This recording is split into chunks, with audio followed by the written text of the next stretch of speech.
Hey there, you're listening to Sport Coach Education, the podcast that explores coach training in all its various forms. I'm your host, Liz Byam. Let's get started.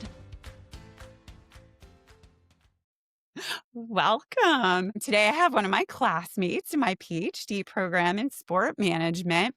Desmond, why don't you introduce yourself and give us your coaching story? Sure. So my name's Desmond Bouteiller.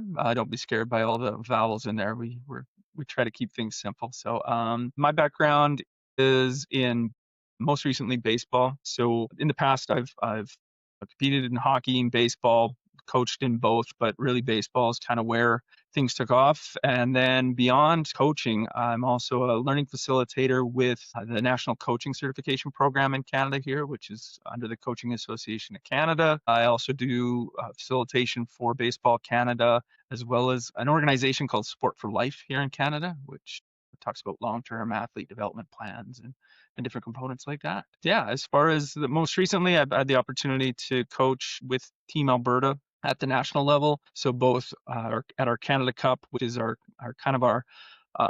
big showcase national tournament for all our draft eligible 17 and under, and then also our female program. So the last 3 years, I've been able to work with our female program on the national levels. So that's really impressive. Did you have any education in coaching to get to that impressive level? No, it was mostly just kind of going through it. Really kind of when it took off, I coached our men's team for a few years when I wasn't coaching my brothers and things like that. And then we actually started a junior program. So a 22 team. We had a really good group of athletes in our little town here in Alberta, and we wanted to go further. And so we said, why don't we make a team, and created a junior AAA program here, and it ended up being one of the most successful junior programs in the country until COVID. And then that's when it kind of disintegrated, and Baseball Alberta kind of came asking, said, hey, we'd like, you're kind of in that age level, and would you be interested in doing some of these coaches? Meanwhile, certifying myself. So I did a lot of the certifications during my time in that junior program, and getting kind of our comp dev, we call it competition development level coaching certification, and you need that to do a lot of these kind of higher end ones. So I was an easy pick, so I didn't have to get trained up for it. That's kind of how it went. That's also why they asked you to be a facilitator, because you had gone through the process. That actually came about because I'm also an instructor at Olds College, and I teach in our sport management diploma program. And one of the courses we teach is coaching, and so you have to be a certified facilitator to do it. So that kind of parlayed into my ability to get trained as a trainer, and then they said, hey, do you want to do this even outside of the classroom? And I said, absolutely. And then that's when Baseball Canada also came and said, oh, you're facilitating for them, want to do it for us? And yeah, so I've been lucky enough to kind of just hit the right spots at the right times and allow me to kind of get into these roles. Nice. Mm. Assuming you played baseball. Yep, I did. Yeah, I was actually a late bloomer. Actually, I kind of got late into it competitively. I was being here in Canada, hockey is paramount, and you have to play hockey. And I actually played at a pretty high level with hockey, and baseball was always kind of that side thing. And again, one of my high school vice principal was also the coach for a team, and said, "Hey, we're short a few guys. You look like you'd be able to play it. You want to come out?" And so I think I was maybe 14. I said, "Sure. I'll give it a shot." He said, "Hey, you're actually pretty good. You want to stick around?" I said, "Sure." And so then kind of snowballed after that, and really kind of fell out of love with hockey, and more in love with baseball. And that kind of moved me on into that kind of a sphere. Where I was at here in Canada, there's not a lot of opportunities in baseball, beyond kind of that last year of minor balls. I just kind of got to coach it. See, that's you make a good case study in the should not force, but you should encourage kids to try a variety of sports instead of specializing in one at a young age. But to that, I say, like, you found it eventually. So 14 Yeah. really isn't old. Like, you weren't 30 or something. So, Yeah, I wish I was. Yeah. to shift a little. I'm going to play the stereotypical American and assume you know a lot about our country, even though I know barely anything about yours. And I want to ask, what do you know about coaching in the United States and our certification process? And if you want to talk specifically about baseball, that's fine too. I know nothing about baseball certification, so Sure. you could educate me. And as far as my knowledge, kind of on the US one, I was running so one of the modules that I do with our NCCP program is make ethical decisions. And I actually had a climbing coach, and so I usually they introduce themselves at the beginning, and and I say, where are you from? And it's some small town in Alberta, and this one fellow says, I'm from North Carolina. I said, oh, what are you doing in here? So he had actually, talked a little bit. He stayed online after the course and talked to me a little bit. He said, it's not real in-depth training that I have to do. It was really interesting as far as he never got any coaching. His daughter was quite good, coached his daughter. She's one of the best climbers. And then they do a lot of climbing here because we're in the mountains is here in Alberta, that he comes to Banff and does a lot of things, and got wind of our coaching certification program and kind of wanted to test it out. And he had a lot of good things. And here in Canada, we do a really good job, I think, but I have nothing to compare it to with regard to our multi-sport platforms. Sport Canada, you have to, go through a lot of rigmarole as far as standards with your coaching and coaching pathways, a lot of multi-sport stuff. Some of the bigger sports like baseball in Canada take their programs as their own. And I don't know if you have heard a lot of the ethics issues that have been happening in hockey. It might be a time to maybe look at kind of those other pathways, but I love doing the multi-sport modules. I always tell the people in them that I take just as much from them than if they take from the course, because we get to learn from different sports, different new coaches that are coming just out of sports as far as being athletes. I've had coaches that have been 50 years in it, and it's really neat to see the dynamic and kind of the widening of the perspectives based on different sports. That's my long answer of I don't know a lot about the US coaching program. Okay.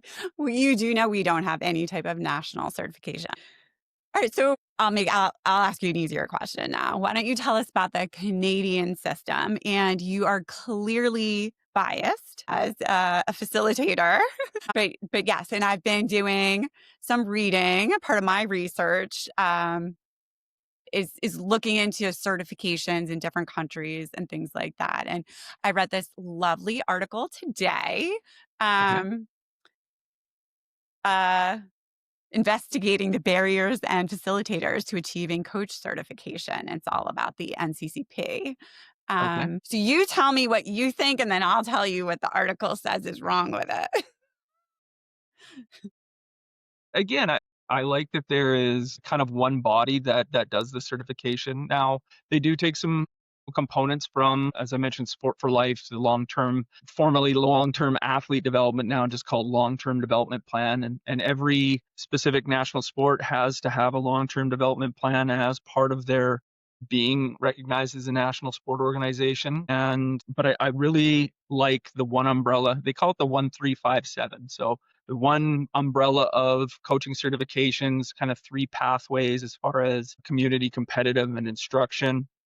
I'm blanking on the 5-7, but kind of the components that need to be a part of every one, whether it is making ethical decisions, all those other components that come with it. I think it's been great. I think where we've seen maybe some issues is some sports are just checking boxes and maybe not investing into what's really there. When I do the multi-sport clinics, it's guaranteed I'm going to have a ringette coach, I'm going to have a cheer coach, a swim coach, and I can't remember the other one.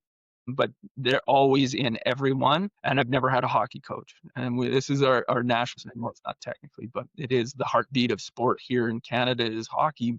And then we're seeing some of the major issues that are being kind of seen within the sport of hockey. And I don't know if it, is it a coincidence or not? I don't know. But I don't know how they kind of get the pass on different having to be as stringent.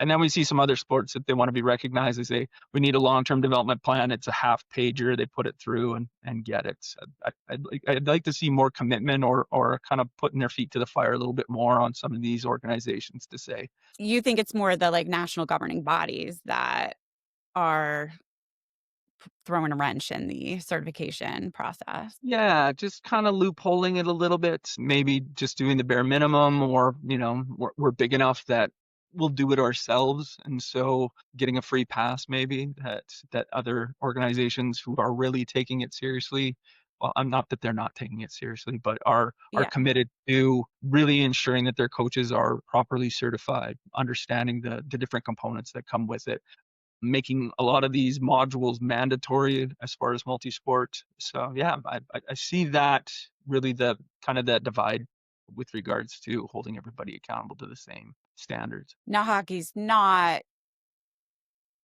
they're not offering an alternative certification or training, right? They're just to be doing this one and they're just not Yeah. so much. So Okay. they have some type of agreement where they'll say, we'll incorporate. So make ethical decisions, for example, where we'll take some of the content and we'll just put it in a hockey sense, as opposed to a straight multi-sport where you've got a boxing coach, a ringette coach, a cheer coach, and they're all taking the same kind of product. They're creating it with their own kind of spin, or making it their own, and we'll say we'll add these things. And I know Baseball Canada does the same thing, where we have a module, and then there's a little 10 minutes. We take this one activity out of what you do in the 4-hour Make Ethical Decision course, and we'll add it in for 10 minutes, and that's our Make Ethical Decision kind of concept. So there is an option to it's not what I pictured, what I imagined. Because it sounds like you can then just take the national certification program and just pull it back to your own organization. So I don't know how different that would be. Like in the US, you know, USA Swimming has their own certification process. And Mm-hmm. oh, here's another question. And it's also strangely limited to which coaches have to be certified. Like college coaches don't have to be certified. Okay. Like if you're planning to take somebody to the Olympics, yes, then you're gonna have to be certified by your governing body. And there's different like in my mountain bike coaching, I was gonna say it's not a run by a governing body, but it is, but it's like their own made up governing body. It's an interscholastic governing body at the Right. national level, but they make up all their own rules. We actually don't follow safe sport. They make up Okay. their own stuff. So it is really just a free for all. Okay. So Canada seemed like it would have a better, like it has a better system. And from the articles, Yep. well, it's funny because I found ones from the 70s that say Okay. like rolling out the certification program has been a lot harder than we thought it was going to be. And then I read one from a couple of years ago and it sounds like it's still a lot harder than they thought it was going to be. This article, it interviewed like a couple thousand people. I mean, it surveyed a couple thousand people and then it interviewed 30 something. Cost. That was a Mm-hmm. big factor holding people back. A lot of people found it to be pointless. And they only surveyed people who were in the midst of the process. I don't know how to say that better, but these were a lot of people who wanted training and they'll say great things about the training that's available. Maybe some of them were in your class and they were getting a lot out of it. But Uh-huh. ultimately, when it came to that last step, the evaluation and the portfolio Uh-huh. is the Yep. last step. And that's where a lot of people just didn't want to put the effort in, didn't want to pay for an evaluation, like all of those factors. So Yeah. Yeah, and so really the NCCP is really the core piece of it. And then each sport kind of does their own. So they'll do their evaluations. They might, I know, obviously in baseball, we have a pitching module and a catching module and a base running module and all those other things that are specific to the sport. And then you might have to, on the comp dev side, you'll have to take some of these multi-sport ones as well, depending on what level you are at. If you're a community coach, parent coach, things like that, they might just ask you to take 3 of these baseball specific ones, and that's you're certified to coach at the grassroots level. But if you want to kind of go into that competitive stream, then they add in some of these specific multi-sport NCCP modules that you would also have to take. And then they also do sport specific assessments. So um, baseball, I would have somebody come and watch one of my practices, check my practice plan, sit on the bench with me during a game, ask me why are you doing this? What are you doing here? So there are some of those, but and again, more sport specific. So it might be dependent on their sport. And again, because of cost, it might just be something that's tough to do. Plus, on top of those multi-sport modules as well. No, I love that it's sports specific. I mean, it would be kind of silly for a baseball person to come evaluate me in my Mhm. coaching. And as a parent of athletes, I love the idea, but as an educator who worked in the public school system for more than a decade, um, evaluations suck, like, and they're mostly pointless. Yeah. And if you know when a supervisor is coming, you can have the worst teacher in the building, put a great lesson on for one period of one school year, Yeah. and it doesn't really mean anything. So I can see, the why it should be really beneficial, but also why some people might Yeah. disagree. What would you change about the whole system if you could change anything? I definitely, well, there's a few that I would. There's some modules I think should be mandatory. And again, there's my bias showing, but the make ethical decision one I think is a big one. If I see a lot of in the passion that comes into it with the coaches that do come to it. Again, if we are going to hold all sport to the same standard, then we should make sure that there are some standard modules that each sport has. And then we've also got a lot of other modules that are just kind of nice to haves, but I think some of them should be mandatory. I always talk about all my clinics that we have understanding the rule of two, and I think that one should be mandatory as well. And just I take it as a refresher. So again, especially working with female teams as well, understanding kind of that rule of two. And I always say it's not just to protect the athletes; it's also to protect you as a coach. Anything can happen these days. If a parent gets mad that their kid got cut and make an allegation, and even if it comes out that you were absolutely not at fault, and your reputation takes a pretty big hit after that. And so I do like that one. I do recommend it to everybody that I talk to, so, even though it's not mandatory. I don't think in any of them. Well, that's usually my last question, but kind of my ultimate part of my research is I am biased. I want to prove that a doctorate of coaching would be beneficial in the Hmm. United States. Then they do offer them. In England, you can get a doctorate of coaching, which I think is, even cooler than getting a PhD at a professional practice doctorate. Like, you're going to continue to coach, but you're also going to be doing the research, because coaching is not going to move forward if nobody is doing the research. But that's interesting. So I was going to ask if you knew if you could get such a doctorate in Canada, but it's looking like no, if you can't even get a PhD in sport management I think there or might be just not one, online. not online, and Brock University in Ontario, I think, has a PhD sport management program now. There, there definitely are some, because I've seen job postings for them. Yeah, and then I know at University of Victoria in BC, they offer a master's in coaching, which I'd actually looked at, and you can actually kind of get a certificate and ladder into it, which I had seriously thought about as well. I ended up taking my master's at LSU. I'm supposed to say go Tigers. I think it's mandatory to say go Tigers after I say LSU. But so I loved it, and I think sports are very different. When you look at things like college and university sports comparison, it's apples to bricks when it comes to Canada and US as far as that goes. That So must be a Canadian term. I've never heard that one. yeah, it probably is.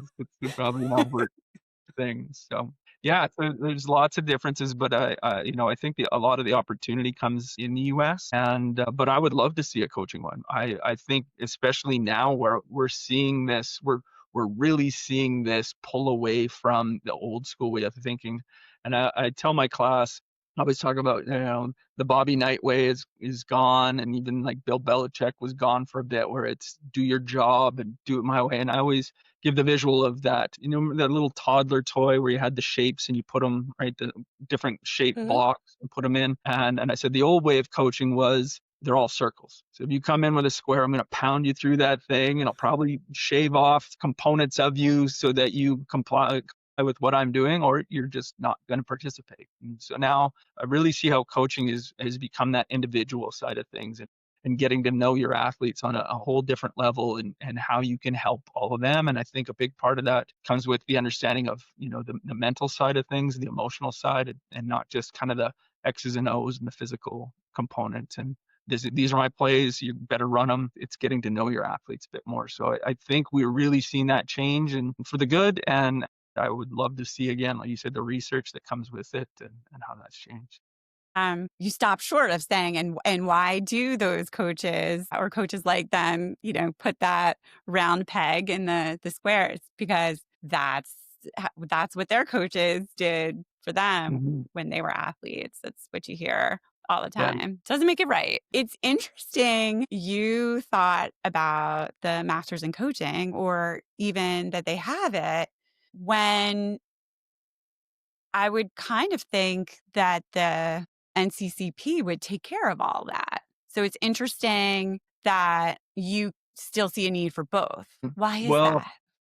Uh, and again, I've got my Canadian toque on when I speak here. What we're seeing here, and I think it's an adoption of what's been going on in the U.S., is we are seeing more of this academy piece, and it started with hockey. So a lot of these teams are going the prep route, so they're branching away from Hockey Canada, and they're creating their own leagues, their own prep teams, prep leagues, and now baseball is really taking that on, where we're seeing kind of the best players are filtering out of Baseball Canada, and where there's no rules, no longer under that umbrella of that protection. And what does that look like? And I'm really seeing sport kind of pull away from that, and I'm interested to see how some of these national sport organizations try to rein that in, or how they're going to manage that. Because, and again, the benefits of, proper coaches, proper certifications, insurance, all the things that come with that, the risk is worth it for a lot of these groups that are saying, we'll risk it, and we'll go rogue, and do our own thing. That's serious. I should have been taking better notes, because I've thought of several things, and and then they're gone. But I did want to circle back to, in my article, told me that Okay. one of the reasons people don't see the point in going all the way through with the certification is that no one who's hiring them is requiring it. Is Mm. that accurate? Like, Uh, how does it work? Well, I think probably because the majority of the coaches in our sport tend to be parent coaches, and they'll just do the bare minimum. As long as I can, be on the bench, or if I have to do it because nobody else will do it, I'll do the bare minimum, and I'm not going to really see this through. We don't see a lot of hired coaches like that. That's really a profession, and if you do, you kind of stick around. You know that you're going to have that role because there's nobody really kind of coming up on you, because it doesn't seem to be a really, I don't know, for some reason, a glorified, probably because of pay and different components here, where in Canada, to be a coach, you really have to love the sport. You really have to love what you do and giving back. And if you're not a parent coach, Yeah, it is nearly impossible to make a living as a coach in the United mhm, States as well. Like, they're few and far between. Like, it's always, a side hustle, or, right. after your day job, or whatever. But there was an interview with someone who is a cycling skills coach, which, spoke to me, of course. But they didn't need it. The clients weren't asking for the certification, and I think this person was even employed by whatever Cycling Canada is called, and they didn't require it. So, Yeah. I Wow. think that's a huge part of it. Why get a certification if you don't need it to work? Yeah. Yeah, and maybe it's more about those kind of private sectors. Again, kind of those different components where we see come to our, multi-sport facility, where maybe we're doing the training, but we're not. doing the coaching, I don't know that. I'm not sure. I'd have to look at that one and see. But Okay. yeah, and again, the more we see this, the money side of things, where organizations are in it for a profit, they're probably looking more for the big name. Get somebody that's a former athlete that we can pay some money just to come and be a face and maybe, Yeah. teach them a few different things. But again, while I'm here, I've already, done all the work to be an athlete and a recognizable person. And do I really need to go through all the certifications as well too? Because they're doing that private stuff. Do you think to be a good coach, you had to be an athlete in that sport? I don't. I've seen a lot of some of the best coaches that haven't been predominant athlete within the sport. I think it's a tough road to climb because I think you're not taken as seriously, and especially in some of the major sports, which it is too bad. I do love the models, and I've mentioned it a couple times: figure skating, cheer, swim. Do you see a lot of the athletes? I usually have coaches in my clinics that aren't 18 yet, where they are coming out of being an athlete and they've got their program is built so well to keep them in the sport and build them in as coaches, which I think is great. Because again, it's not that parent coach model, and you've got the Yeah. experience, you're coming right out of it. And I think you can relate a lot better too by being closer in age to some of those athletes. And as long as that certification piece helps them understand what they need to do, again, I think that's a great model to have. But as far as needing to be an athlete, I don't think so. I think there's a lot of great examples out there of great coaches that weren't, big athletes in the sport. I, I tend to agree. It's funny because my last guest was very big on life experience, and those young coaches are the ones that don't know what they're doing. And you have to have many years under your belt, coaching experience, but also just life experience in order to be good.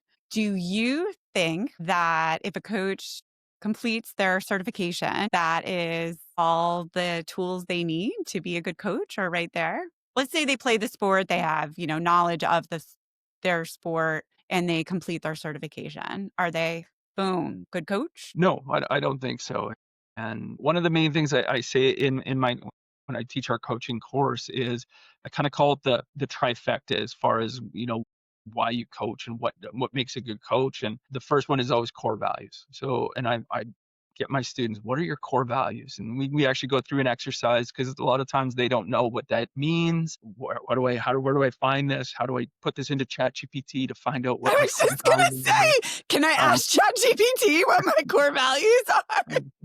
I was and holding back. So your core values, who your players are, and again, I always say if you come in and someone says, what's your coaching philosophy? It's win at all costs, and then all of a sudden you get a team of not very good athletes. Are you going to be successful? Are you going to enjoy coaching when your philosophy is to win at all Wait, costs? people don't actually say that, right? Oh, I think so. I think people there have books written like that. But anyways, so understanding who your athletes are, like the group that you have, and then that third piece is that knowledge. And knowledge not just based around the sport itself, but again, what makes a coach. And we talk about make ethical decisions, kind of the one of the three core principles we say is that responsibility of coaching. It's not just something you put on your business card or hang on your door that I'm a coach, right? There's some real responsibility that comes with it. And the more you kind of understand, right, that you're had to coach because nobody would do it and then the team would fold, right? But you're still a coach. And so that's where we see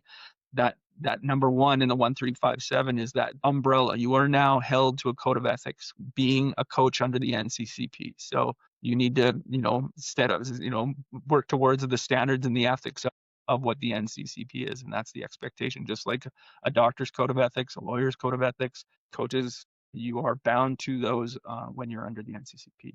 Whether they listen No, to it or and not, I don't know, but yeah. let them know. Well, there are, board certified doctors who Mhm. and board certified doctors who are not and ethical and not. So, yes, I can see the correlation there. I had a question of why did you leave your facilitator position, but now you're telling me you are still doing it. So, I'll just I cross that one am. off. Okay. Yeah. Yeah. I haven't done as much with the baseball stuff, and I think that might have to do with taking on a role outside of Baseball Canada that they probably don't look too well on that. So I don't know, but I didn't do any clinics, any baseball clinics this year, which I don't know, but yeah, Hmm. yeah. But I am still with the NCCP, so I still regularly do our NCCP clinics, those core multi-sport ones. No, you seem very passionate about it. So Yeah, I I love it. I love it. think they did a good job with you. Let's say that I was bestowed the power to make a national certification in the United States and I wanted to hire you to help me do it. But what would the plan be? What and I think what would the plan be? I just like anything else, you would have to get full buy-in. Like it's and again, I think it's great Okay. that, Canada holds all national sport organizations that your coaching pathways will run through this one, regulated coaching certification program. I So know full buy-in from the from sports, national yeah. governing bodies. Yeah. I thought you were going to say from coaches or No. aspiring coaches because Yeah. you would never get full buy-in from them. No. No, no, no, no, no, and we don't here, but I think that you would need to get you would have to get that buy-in, and that's one of the things, like I said, here in Canada, if you wanna get recognized as a national sport organization, there are the boxes you need to check, and one of those is you have to go through the pathway that's been, established through the NCCP, which I think is great. Let's say that was boom, done. I got all the buy-in. What would we include in this certification? Because as you've alluded, coaching is, a multifaceted job. One question I just remembered. The three different tracks, has that Yeah. always been, or is that a newer thing? No, I think And I think that's it's very important because why would you expect mom or dad coach to go through the same training as somebody who's getting paid? But Yeah. No, I think that's huge, and that it's great that it's that second step to, all right, now what are the pathways? And we kinda outline it as far as, that community coach is usually your parent coach, right? Maybe not ever involved in the sport, right? New to understanding even the rules of sport and what are going on.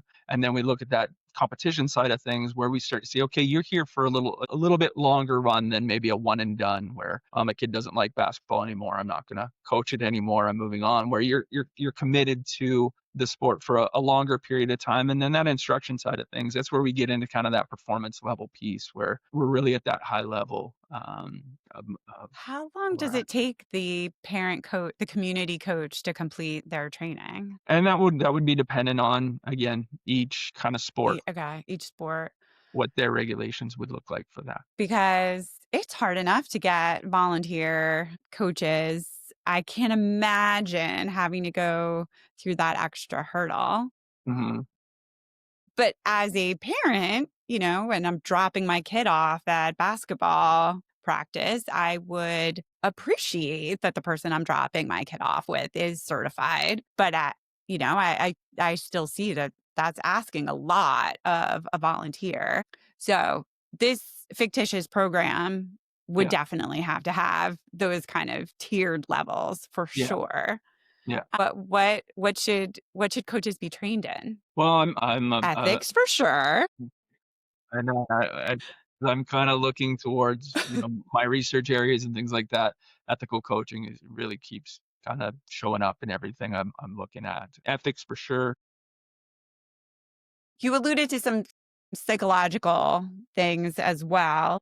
Yeah, I think, and again, kind of that basis around getting to know your athletes, and it is becoming so much more apparent that I always use the example, and again, I hate using old to new, but kind of the old way of, an injury was easy, right? Oh, Timmy, you took a pretty big hit there, your bone's sticking out, maybe take a shift off. Physical was easy to understand. You see it, it was apparent. And then I think once we saw concussions come in, where it's, geez, Timmy, you took a big spill there. Doesn't look like anything's broken or sticking out, but you don't quite look right. And now we're really getting into that mental and emotional side of things, of really having a baseline of, what is kind of that normal piece. I don't say normal, but right, what is that baseline of where you are mentally, emotionally? And so then when I see kind of dips or peaks and valleys within that. I can kind of, what's going on here? Is there something happening that, again, it's not physical, it's not a broken limb, it's not that, but it takes the effort to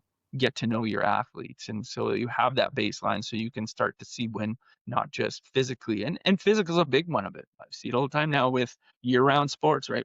Playing the same sport year round and burnout. And I think we're gonna, and that's another one I looked at, I think we're gonna see a huge kind of wall that we hit with sports and this 365 days of training in the same sport. We're going to get burnout. We're going to get a lot of these athletes that go, I don't even like this anymore. What am I doing? And why are you spending so much money to make me Yeah. miserable?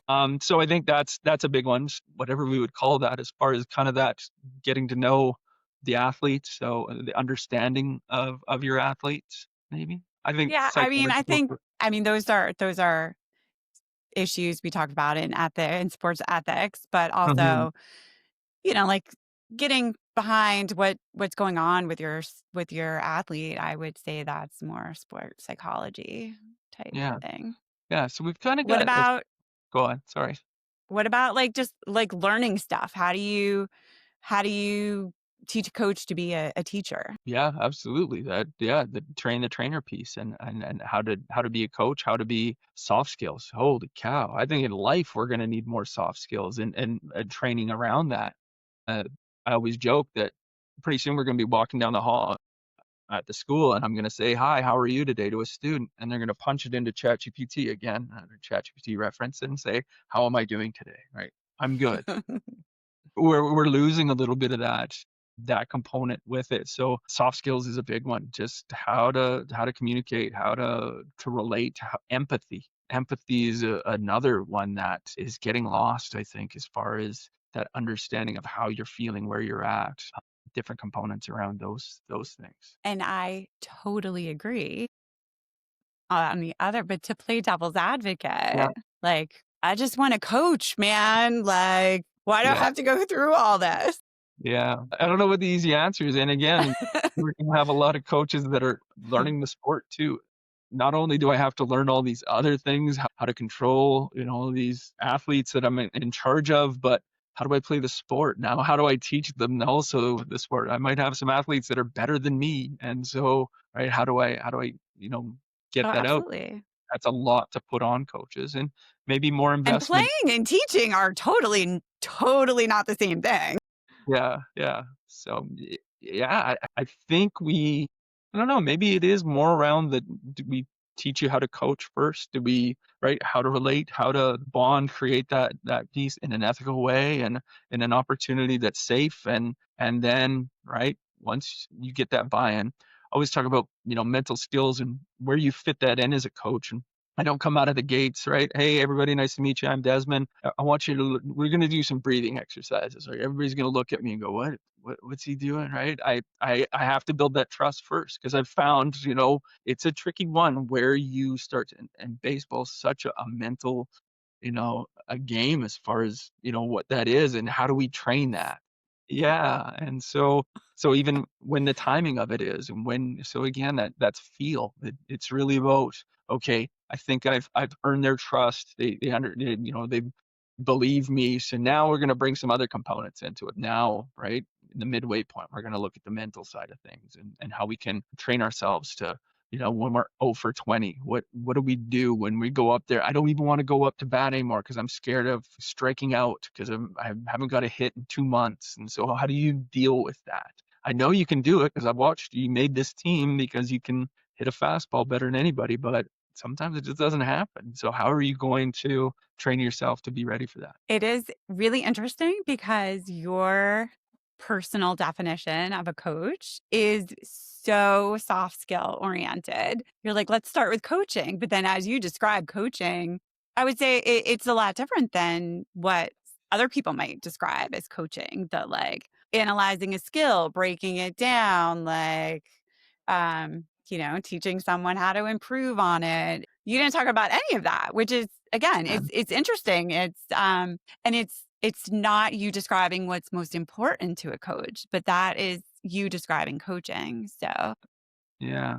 I it's cool. well, I mean YouTube's out there. there's everybody and their for all dog the that other stuff. they're teaching you how to do that something. And then really one of the things I've seen is now I've got mom and dad have this player in 4 different, they're at this facility working with this person on training and they're doing this. I've had players where again they're 0 for 20 and I was like, you know what, maybe if we worked on that, that's not the way what they teach me at school. And I was like, oh, okay, well I guess I have nothing to, if I can't get you to, right, you've already invested there, how do I get you to? So again, it's almost getting to that glorified babysitter, but you wanna be able to provide other components to it. And so I think maybe that's where the soft skills side where I really lean into that. It's also interesting one could assume that if all those different coaches that your player has, that are working on these different skills are all certified by the same national certification process, that they might all be on the same page. Yeah, it would be great. It would be great. So maybe Mm. that's when you patent this thing, it's again, that's where it comes back to where I said kind of that first step. You got to get buy-in. You're gonna have to have that. And there's an individualized piece to it too. But I think again, that comes with trust. That comes with getting to know. It's having that soft skills of what's going to work and having that trust between athlete and coach that again, I'm not gonna cookie cutter and teach everybody again depending on the level. And again, if we're on that community track, maybe it is more about the very basics and structured, and again we'll help those coaches who are maybe not too fluent in the sport, so gives them that opportunity. Okay, step 1, step 2, step 3, and how you work through that, and then maybe move towards that more soft skill, more I guess mental side of things. Yeah, I mean, there's a lot. If somebody did just tell me tomorrow you can get started on this program, it would be pretty difficult.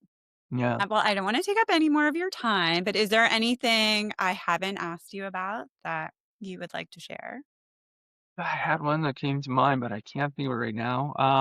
This has been great. I love this structure and this kind of way of thinking because I think yeah, coaching is lost right now. I think it's people see money, people see again whether it's I need a big name, I need somebody that maybe has no idea how to coach others. They were just really good at it. And I always say Wayne Gretzky, who was possibly the greatest hockey player, was one of the worst coaches. And Ted Williams was one of the greatest hitters of all time, was a terrible coach. So is that the answer all the time? It depends what you want to get out of it. If you want more parents to come and pay money and hope that something happens, then sure, grab the big name. But I think when it really comes down to actually seeing results, you need to invest in coaches for sure. So I'm glad you're really, tapping into this. I'm just very happy to be a part of this. Thank you. I do have some follow-ups though. Yes. And when you say invest in coaching, I fully agree, of course. Why is the national certification program so expensive?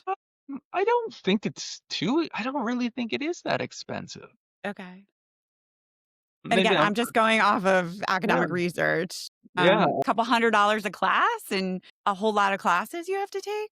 I think they're usually like $50, $60. There's a lot of other resources that are free. Like I said, understanding the rule of two is a free course. There's a lot of e-learning. I just don't think maybe it's well known that stuff's available. And a lot of times we see a lot of these organizations will actually pay for a lot of that certification. They'll reimburse coaches that take it because again they want to have those coaches. But yeah, I would love to see more invested into coaching. And as much as I bang the drum for the NCCP, right, I would love to see more money kind of put into that to kind of force more opportunities to do like what you said. How can we make this better? How can we make this more accessible? How do we bring this to the forefront? I actually think COVID was a part of COVID. A silver lining with COVID was the fact we got to do it online. Because before it was now all of a sudden you got to find a facilitator that can go and work with a whole bunch of BMX coaches and do that and travel, and then they have to travel to a central location. And now, like I said, I'm on a Zoom call with 12 coaches from 12 different sports, and it's amazing. One of the greatest ones, I don't know the story. I was doing one in person and had a bunch of different coaches. Had a boxing coach, he owned a box, and then he's a big, tough, tattooed guy. First thing he says is, "How long is this going to take? Because there's UFC fight tonight." And I'm like, "Oh."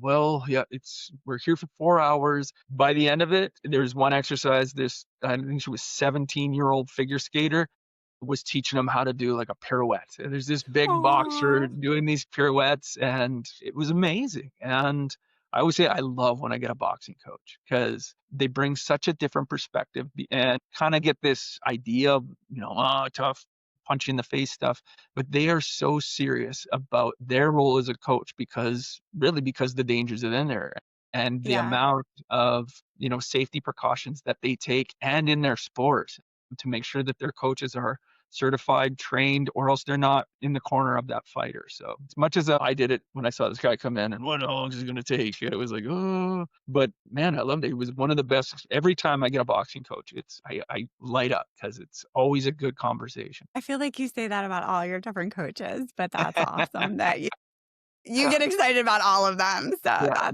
that's a good thing. Well, thank you very much. Anytime. I look forward to seeing the other people you bring onto this because I'm gonna be invested into this. Awesome. You can be my like third viewer. Yeah, yeah. Well, I love it because I think it's an untapped resource, and thank you for doing it. Like I said, and yeah, I love learning just as much as I love doing the facilitation and training of other coaches. I can tell. Thank you for hanging out with me today. I hope you're walking away with some new knowledge and something to reflect on. And if this episode resonated with you, please consider sharing it with a friend or subscribing on your favorite platform. Until next week, take care and thanks for listening to Sport Coach Education.